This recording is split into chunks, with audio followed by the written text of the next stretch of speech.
everyone, my name is Ray Monserrat and this is my family member went asked to interview about Jose Rizal and my today given question first, who is Jose Rizal? Okay, Jose Rizal ay siya ang ating pambansang bayani ng Pilipinas dahil pinagtanggol niya ang Pilipinas laban sa mga Espanyol at ginawa niya ng kwento. Halimbawa, yung kwento ng El Filipino at No Limit Tanghero. Go. My second question, why he was shot to date?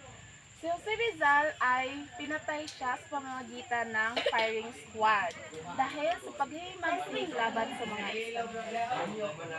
Go. My third question, why he is our national hero? So, si Jose Rizal ay ating national hero because he was our advocacy for peaceful reform at ipinaglaban niya tayo sa mga Espanyol at alam natin na doon natin nalalaman na may kalayaan pala ang mga Pilipinas. Kaya tinawag siya na national hero sa Pilipinas.